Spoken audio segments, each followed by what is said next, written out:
Hello everyone, welcome to this instructional presentation. I am Norben P. Agas, a public school teacher and a graduate school student mastering in distance education at the University of the Philippines Open University. I desire to impart meaningful knowledge through this presentation program.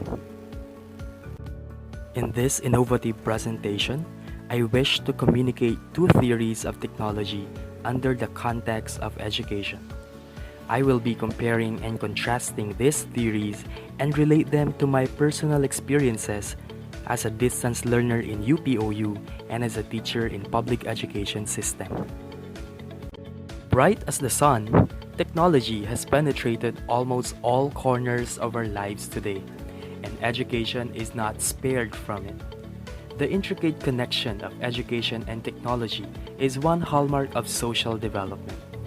I'd like to present you two theories: technological determinism and the social construction of technology. First theory, technological determinism or TD.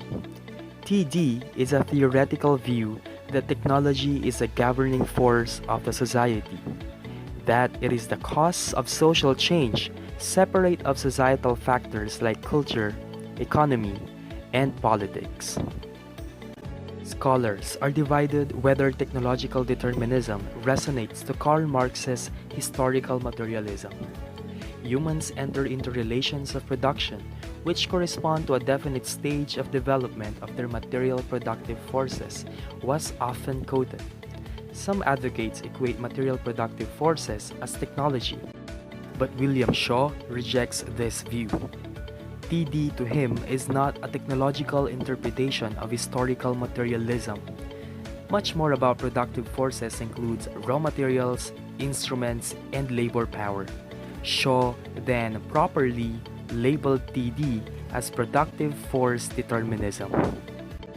Under the educational lenses, TD is a belief that technology shapes the teaching and learning process.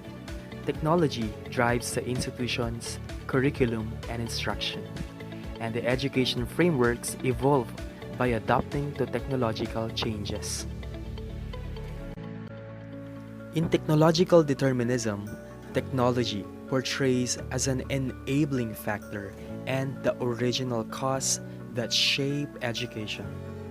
There are two popular accounts that constitute under TD: the normative account and the nomological account. The normative account views that technological advancement depends on the norms of efficiency and productivity of society. When the greater portion of the education sector begins to incorporate new ways of delivering instruction because of the results it yields to learning, people are propelled to adopt these ways because it is becoming the norm. The nomological account relies on the laws of nature rather than on social norms. Take online learning for example. Because of the widespread pandemic, physical classrooms were shut and time necessitated institutions to transition to a flexible mode of instruction. Let's go to the second theory, the social construction of technology or SCOT. Scott believes that technology is positioned as a consequence of practice. Scott underpins that innovation comes out because of certain human needs or problems, and that the resulting technologies produced influences by societal factors. Unlike technological determinism, instead of technical causes leading to social change, Scott posits that society is seen as the root cause of technological change. Technology was utilized because of predominant social practices and norms existent. Scott dictates that social groups like students and teachers construe the meaning and application of technology in the teaching and learning process. Hence, technology is a reflection of meanings and intellectual discourse that are negotiated by different social groups as an educational context, such as teachers and students. When a class utilizes online learning as a learning modality, it is because the social group involved has carefully considered the advantages and limitations in their education context. The wisdom of choosing the right blend of technology comes from the active social construction of the involved social group in education. In many ways, technology has impacted education. Platforms and occasions of communications and interaction has rapidly evolved. Gateways to education have expanded, and learning became more available, affordable, and accessible. Technological determinism and social construction of technology are two theories that back up technology in approaching education. Both have unique affordances that offer viable theoretical concepts in the teaching and learning process. As a distance learner in graduate school, I find Scott applicable in the conduct of our courses.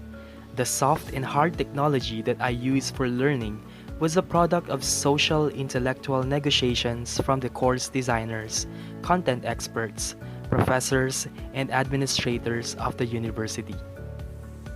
Technology is a powerful tool that can assist and transform the landscape of education, especially in public schools.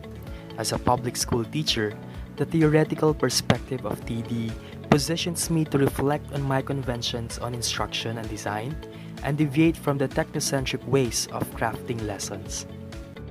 I'd like to end this presentation by carving an impactful account from researchers and educators Renate and Geoffrey Kane. You were presented with two dichotomy of education passengers. Will you enjoy the freedom of the open seas? Or will you continue to cling in business as usual?